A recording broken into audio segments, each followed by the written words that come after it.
26-এ আমরা দেখতে পারবো ফেব্রুয়ারির মার্চ এপ্রিল মে মাসের পরবর্তী সময় বৃহস্পতির দ্বিতীয় প্রবেশ আরও ডেভেলপ এবং দ্বিতীয় বৃহস্পতি তুঙ্গ হবে, সেটা অনেক পরের কথা। আগে 25 আসুক, 25-এর পুরোপুরি ঘটনাগুলো দেখি। তবে আমি আশাবাদী আপনার জব অপরচুনিটিস আপনি পাবেন এই টাইমে, মানে 27শে ফেব্রুয়ারি থেকে 7ই মে, 69 ডেজের মধ্যে।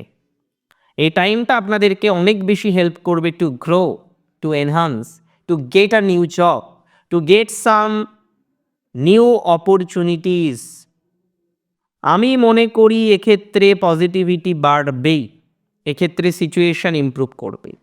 তবে একটা ছোট্ট খবর দিই, যারা সেলফ প্রফেশনে আছেন, স্বনিয়ন্ত্রিত পেশার সাথে সংযুক্ত, তাদের এই যোগটা ভালো। সেলফ প্রফেশনে ডেভেলপড আছে, চাকরিতে তো 100% আছে, চাকরির ক্ষেত্রে তো 100% নিশ্চিত দিলাম। যাদের ইভেন ভগবান না করুক কারোর চাকরি যাক, তবে যদি কারোর চাকরি চলে গিয়ে থাকে, আমি মনে করি তাদের ক্ষেত্রে পজিটিভিটির মাত্রাটা বাড়বেই, তাদের ক্ষেত্রে সিচুয়েশনের ইমপ্রুভমেন্ট হবেই, তাদের ক্ষেত্রে ডেভেলপমেন্ট হতেই হবে।